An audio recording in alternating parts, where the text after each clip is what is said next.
Hai guys, selamat datang di Dinamo, Medical Student and Money Management. Dan hari ini kita akan memasuki episode pertama dari Dinamo. Jadi Dinamo adalah salah satu program karya baru dari KKHMPD FKUNS.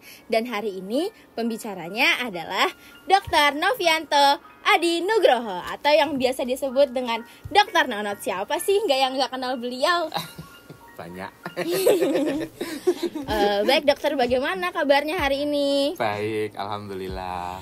Baik teman-teman, sebelumnya saya izin memperkenalkan diri. Nama saya Nabila Dasari dari angkatan ke-22 di Fakultas Kedokteran Universitas 11 Maret Surakarta. Dokter, bagaimana nih kabarnya dokter? Alhamdulillah baik hari ini. Jadi saya dapat desas-desus ini dokter, Apa bahwa itu desas-desusnya?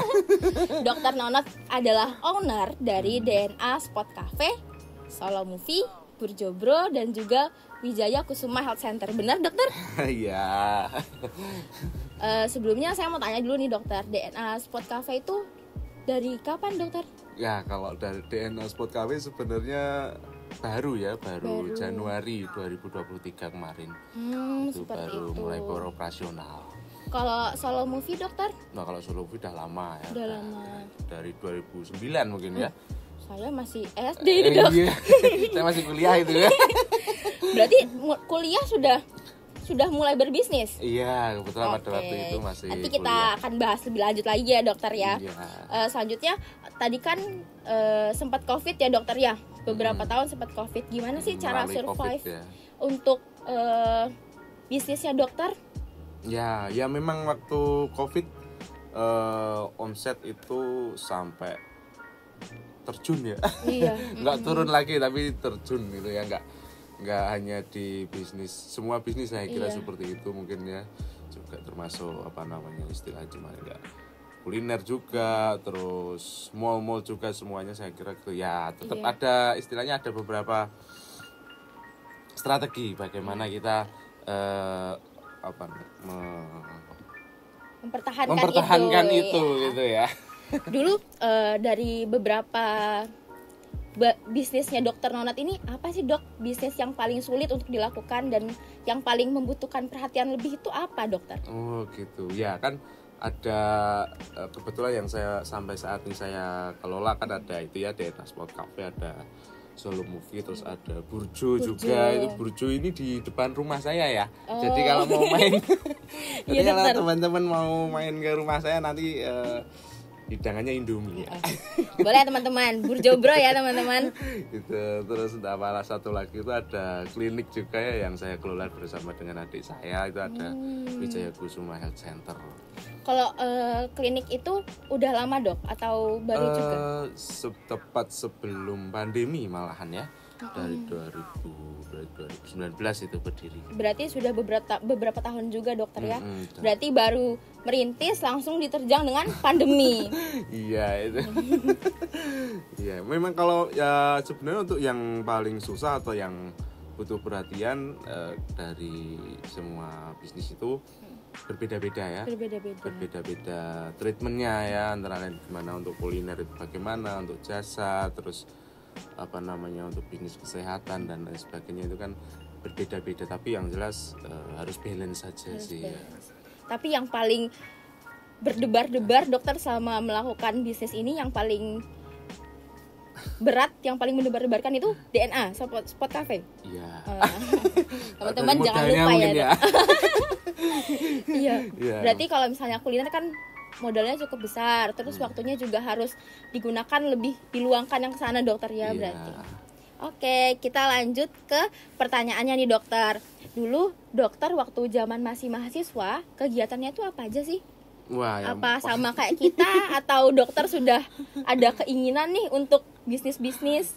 Ya, kebetulan ya sama ya, waktu zaman saya kuliah dulu tetap kuliah juga ya. Ya kuliah juga, dan mungkin kalau kegiatan non akademik lebih banyak sekarang mungkin ya. Kalau dulu kan mungkin kurang banyak ya. Sekarang ada HMPD, wah, ada kegiatan-kegiatan lain tuh sekarang lebih bagus-bagus. Tapi kalau yang dulu ya sudah ada, memang belum terangkum dengan bagus. Ya memang saya jujur aja dari kuliah ya sudah. Dari kuliah. Udah mulai belajar berbisnis ya. Kecil-kecilan lah apa supaya ada pemasukan lah ya istilahnya. Berarti yang itu. Solo movie tadi ya dok ya dari ya, zaman salah kuliah. Satunya itu kan kalau solo movie kan memang agak-agak terakhir agak udah mau koas itu baru. Oh seperti itu. Iya. Koas kan katanya sibuk ya dok katanya kan saya belum. Itu tuh gimana sih dok cara membagi waktunya kalau misalnya sama disandingkan sama solo movie ini? Ya memang waktu membangun itu memang bagaimana kita pintar-pintarnya mengatur waktu dan iya, dok.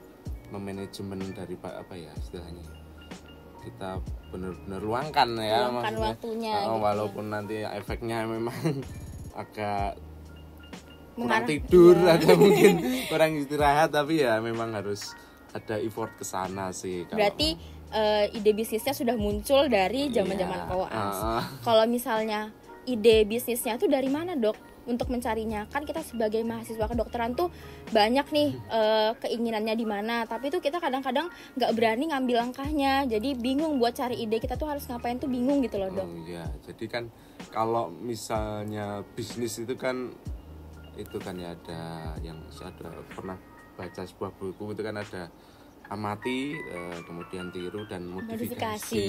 Ya kan itu kan sering ada di di kata-kata bijak ke pengusaha itu ya betul. Seperti itu ya. Kalau menurut saya bagaimana mencari ide lebih kepada suatu hobi sih ya. Hobinya apa sih ya itu tanyakan pada teman-teman juga pada Mbak Nabila juga ini ya. Hobinya apa misalnya hobinya nonton ya. Ada solo movie. Punya karaoke ada juga solo movie ya. Punya ngafe mungkin, bisa dari kita bikin kafe dan lain sebagainya itu. Jadi semua kegiatan, semua bisnis itu kita ambil dari hobi kita sendiri ya dok ya. Berarti supaya kita enjoy untuk menjalaninya harus sesuai hobi kita. Jadi hitung-hitung dapat penghasilan dari hobi yang kita suka lakuinnya kayak gitu kan teman-teman.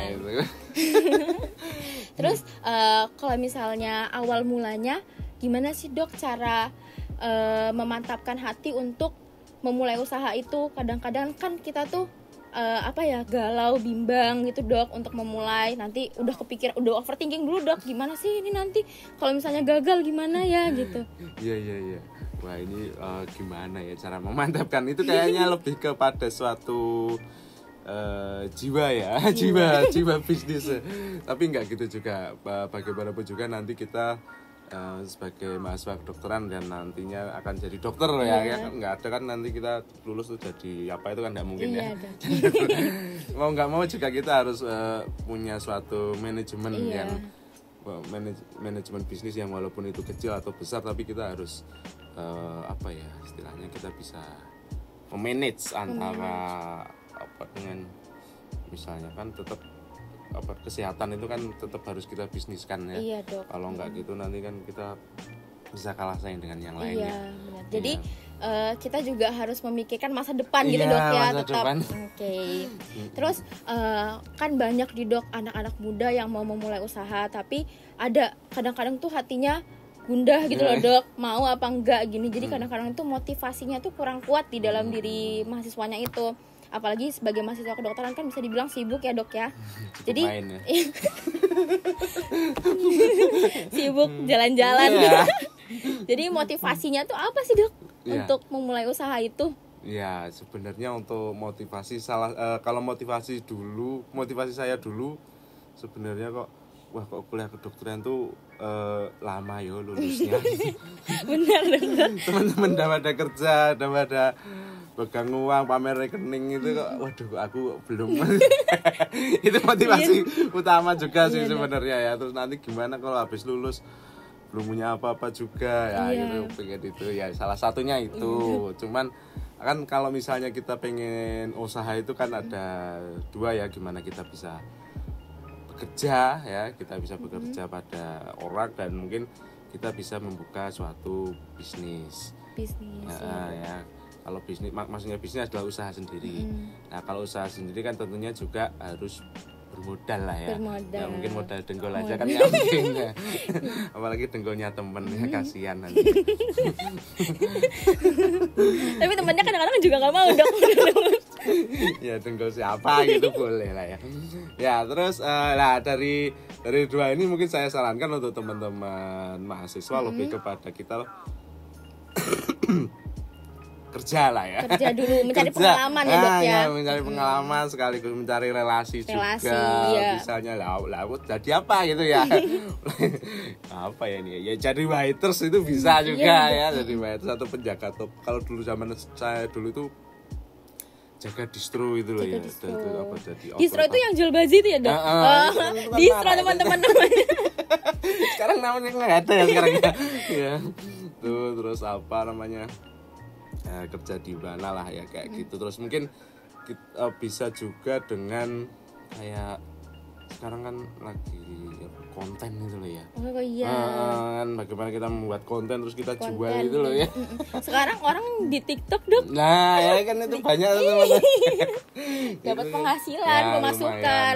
Bisa juga dengan apa namanya itu translator ya kan lah, translator itu. Kan mahasiswa sekarang pinter-pinter di situ. Berarti sebenarnya mahasiswa zaman sekarang itu lebih gampang dokter ya untuk cari uang. Harusnya. Begitu teman-teman. Jadi kita tuh lebih baik untuk bekerja dulu untuk mencari pengalaman dokter ya, dan relasi juga tentunya, karena memang relasi itu sepenting itu ya dokter. Oh iya, jadi ya nggak cuma di bisnis ya, di manapun juga nanti di dunia kerja walaupun mahasiswa semester awal sampai akhir itu kita butuh yang namanya relasi di luar kampus kita, itu sangat penting sekali. Berarti relasi salah satu hal yang penting untuk menjalani kehidupan, bukan hanya di bisnis. Aja, ya. Mungkin setelah ini saya punya relasinya dokter Boleh. Oke, kalau misalnya inovasi untuk mempertahankan bisnis di zaman sekarang itu apa sih dok? Soalnya kan kadang-kadang banyak sekali inovasi-inovasi baru yang anak muda itu kadang-kadang susah diprediksi gitu loh dok. Jadi gimana caranya dokter untuk mempertahankan bisnisnya dokter itu supaya kayak wah kekinian banget nih? Ya tentu itu juga harus survei pasar ya. Survei pasar sekarang bisa, mungkin kalau zaman dulu tuh survei pasar kita nyebar angket. Tapi kalau sekarang kan tinggal lempar polling aja di Instagram, bikin question box. Ya, itu kan enak banget. Ya, itu salah satu yang kita lakukan juga, maksudnya supaya karena bisnis ini jujur aja sangat dinamis ya. Dinamis. Kecuali ada juga yang bisnis yang tidak dinamis, itu misalnya adalah komoditas. Ya, walaupun itu komoditas itu misalnya telur ayam, terus daging ayam, itu kan nggak perlu suatu inovasi, yang penting produksi bagus ya, itu tapi kualitas bagus, lancar, aman itu insya Allah. Itu juga salah satu ide juga ya, ide bisnis juga, walaupun istilahnya itu labanya dikit-dikit, tapi kalau kontinu secara berkelanjutan dokter, bisa benar. sangat bagus juga. Tapi ya nggak salah juga misalnya bagaimana kita menjual telur ayam tadi ya menjadi suatu barang yang komoditas yang bagus gitu, misalnya kita bungkus apalah ya gitu. Kalau enggak diolah jadi apa dulu baru dijual, itu kan untungnya bisa lebih banyak dokter ya. Gitu, jadi juga tergantung ide dari masing-masing individu sama hobi dokter tadi ya. Oke, kalau misalnya dokter kan udah bangun beberapa bisnis nih. Kalau misalnya dokter membangun itu lebih milih sendiri atau bersama teman gitu dok, maksudnya dengan tim gitu? Oh ya kalau bagusnya itu memang sendiri sih. Sendiri ya, karena untungnya sendiri, enggak ya dokter? Iya. Oh iya juga. Iya benar. Satu untungnya sendiri, yang kedua mungkin dari pemikiran sih. Ya istilahnya, kalau saya itu belum bisa untuk ada dua otak bersatu jadi satu memikirkan membangun sesuatu itu saya sampai sekarang belum pernah.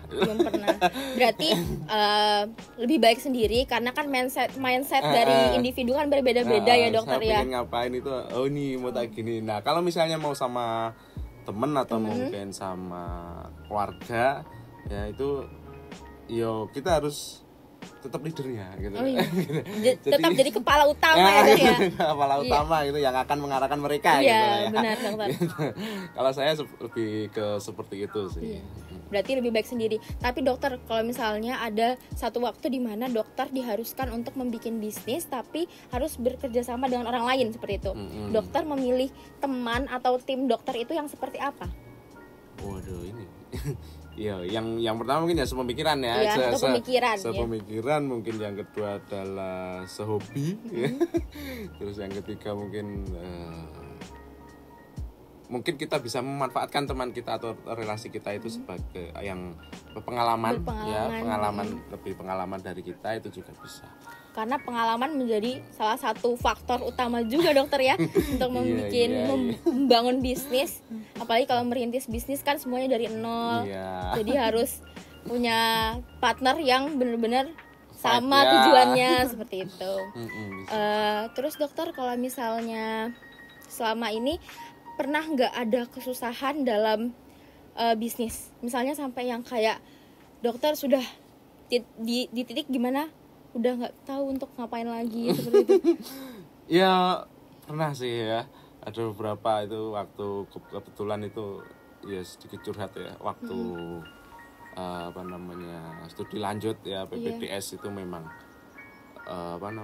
istilahnya kan kebetulan waktu saya spesialis kan di Jogja ya, di UGM, terus kebetulan bisnis saya semuanya ada di Solo. Dan sangat susah controllingnya. Dan kebetulan lagi gimana omsetnya turun gitu ya, jadi sementara saya masih ada tugas di Jogja, jadi gimana ya ini. Jadi ya apa yang aku lakukan ya hanya mungkin lebih fokus dulu sama salah satu. Jadi tahu untuk memprioritaskan. Ya, memprioritaskan. Memprioritaskan bagaimana. Iya, salah satunya dokter ya. Yang satunya mikirin bisnis, yang satunya mikirin masa depan. Seperti itu.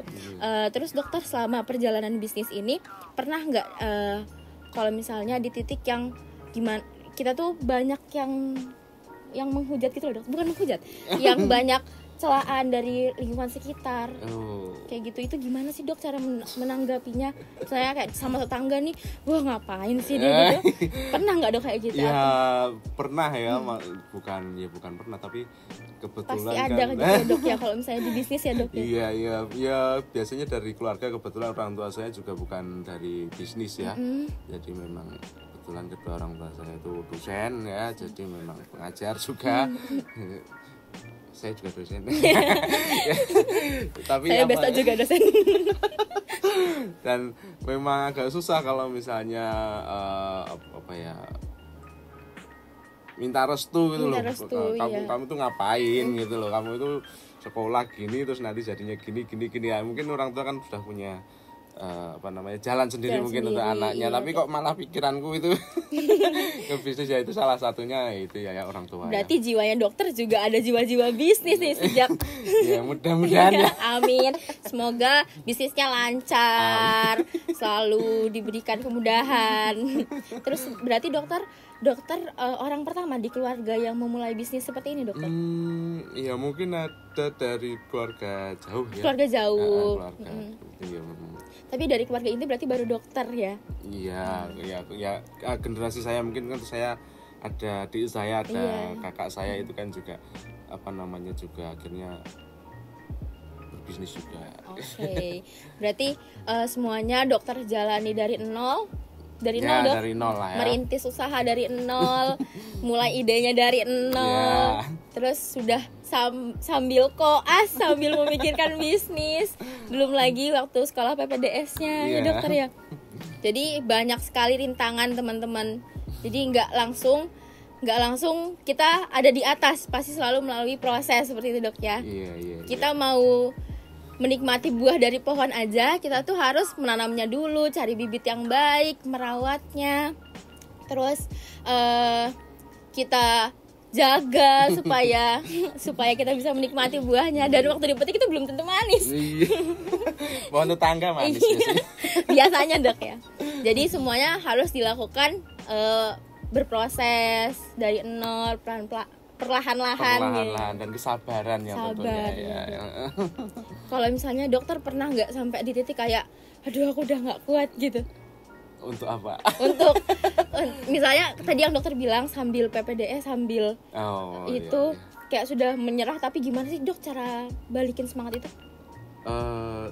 Lebih kepada kalau Saya itu apa ya, melihatnya bagaimana staf-staf dan karyawan Oh sih iya ya. dok. Benar.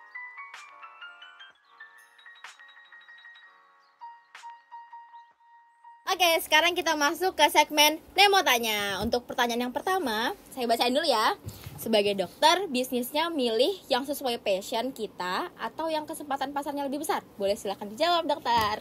Passionnya ya, karena tadi sudah dibahas ya, sesuai hobi dan selain kita bisa menikmati dalam menjalaninya, yang namanya bisnis itu pasti ada naik dan turun. Tapi kalau hobi itu kan tetap seneng ya, walaupun turun nanti kita tetap harus menjalankannya dengan kesenangan. Oke. Ada lain? Lanjut ke pertanyaan kedua. Apa saja yang harus disiapkan untuk membangun bisnis, dokter? Waduh, bisnis. Membangun bisnis ya. Ya, yang pertama kita harus punya pemikiran dulu ya, pemikiran, nggak usah matang-matang, pokoknya pemikiran gitu ya. Pemikiran, suatu ide, terus kemudian kita tentukan tujuan, dan kita setelah itu adalah kita tentukan planningnya, apa namanya, waktunya ya, waktu misalnya kita mau, aku harus ini 1 bulan ke depan, nah itu apa, timekeeper, apa time ya, time apa namanya, ya itu Time management. ya. Bukan time, kalau yang apa namanya, yang itu waktu bulan ini harus ini, bulan ini harus ini, itu loh ya, apa namanya ya, timeline yes, timeline teman-teman. Jadi harus pas gitu dok ya. Timeline, terus yang pertama punya pemikiran, yang kedua kita punya target, dan yang ketiga ada timelinenya. Berarti target juga salah satu hal yang penting dokter ya. Target kita mau ngapain nih, kapan ininya gitu. Nah, termasuk target pasar juga, target kita pasar. Mau menyasar siapa. Oke, lanjut pertanyaan selanjutnya. Cara menentukan target konsumen, berhubungan nih dok sama tadi. Ya, cara menentukan target konsumen yang jelas itu ada di sekitar kita ya. Jangan kita cari target orang lain, waduh nanti dimarahin ya, ada kecemburuan. Tapi yang jelas ada di sekitar kita aja. Kita kalau di sekitar kita berarti kita melihat pasar yang ada di situ dan kita bisa menjangkaunya. Jangan terlalu jauh. Berarti lihat dulu di sekitar kita butuhnya apa, yang seperti apa, kayak gitu dok ya. Yes. Berarti kita harus apa namanya, survei dulu untuk di lingkungan sekitar kita. Oke, kita lanjut pertanyaan keempat dokter. Ini pertanyaan terakhir.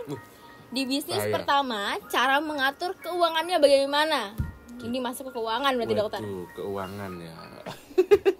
Ya, apa ya, kalau keuangan sih sebenarnya tetap yang pertama itu operasional untuk bulan depan ya, operasional untuk selanjutnya itu tetap harus ada ya. Dan selain itu juga apa namanya, kalau dari apa pembagian apa itu finance-nya itu kan ada, yang penting kan ketika kita mendapat uang 100% ya, 50% itu kita konsumsi, terus primer maksudnya ya, primer, terus untuk 30% itu yang sekunder, dan 20% untuk investasi lagi, maksudnya untuk tersiernya. Berarti sudah ada persentasenya dokter ya, untuk melanjutkan kelanjutannya gitu. Oke, mungkin sesi Nemo Tanya sudah selesai. Kita lanjut untuk tips and trick untuk membuka bisnis gimana nih dok? Karena banyak banget teman-teman tuh yang bertanya-tanya gimana sih cara mulainya, apa sih yang harus dilakukan, seperti itu dokter. Ya mungkin sebelum kita punya pemikiran, terus tadi apa namanya target pasar dan lain sebagainya, ada baiknya juga, ada bijaknya juga. Karena kita sebagai mahasiswa ya, masih disokong oleh orang tua, kita manajemen dulu lah uang saku dari orang tua ini gitu ya. Bagaimana ya tadi ya, seperti yang pertanyaan terakhir tadi, 50% untuk kebutuhan tersier, terus 30 primer ya, terus untuk 30% untuk kebutuhan sekunder, dan 20% untuk kita tabung lah ya istilahnya lah. Dari kita tabung ini nantinya kita gunakan sebagai modal dari suatu usaha. Misalnya kita mau buka usaha, kalau misalnya belum punya, pengen yang 20% ini tambah ya, tadi kayak misalnya ada tips, misalnya kita jadi mahasiswa itu bisa apa sih ya, kreativitasnya kita Iya. kita kembangkan, kita jadikan uang di situ dan yo berhemat di situ. Berarti apa yang kita bisa lakukan yang bisa jadi dana tambahan untuk kehidupan sehari-hari itu kita lakukan aja dokter ya. Iya, dan yang penting kita juga punya target. Target. Ya. Misalnya kita mau nggak usah misalnya nggak bisnis pun kita mau beli baju gitu aja kan juga tertarget. Itu aku harus mau beli baju itu kira-kira 3 bulan lagi, berarti aku harus nabung dari sekarang Berapa? misalnya 10.000 atau gimana ya. Oke. Itu kan Berarti saya yakin teman-teman belum banyak yang punya itu. iya. Saya juga gak punya sih dok. Jujur. Ya, karena itu tapi itu kecil tapi sampai sekarang masih saya terapkan dan Oke. alhamdulillah bagus banget. Berarti bagaimana cara kita untuk ketika kita memiliki keinginan kita harus berusaha dulu berarti dokter ya, harus target itu menyisihkan tadi, ya. Baik. Terus yang terakhir nih dokter, kalau selama ini pernah nggak sih dapat motivasi dari misalnya dari influencer, dari orang tua atau dari siapa yang masih teringat sampai sekarang gitu? Apa? Oh ya tentu ya itu tadi ya. Jadi bagaimana di dunia bisnis itu kita nggak hanya menolong diri kita sendiri, kita nggak hanya menolong keluarga kita sendiri, tapi kita juga menolong banyak orang di situ ya. Ya kan kalau hidup itu kan nggak cuman berbuat baik ya, tapi bagaimana kita bermanfaat untuk orang lain. Nah, itu yang pengen saya lakukan. Berarti begitu teman-teman, selain untuk diri sendiri, kita juga harus berguna untuk lingkungan sekitar, untuk orang lain. Jadi kehidupan itu bukan cuma kita doang, kita juga punya orang-orang di sekeliling kita, seperti itu. Mungkin gitu aja untuk episode pertama kita di Dinamo. Sampai jumpa di Dinamo episode selanjutnya. Terima kasih banyak Dokter Nonot sudah berkenan hadir pada hari ini. Sama-sama Mbak Nabila.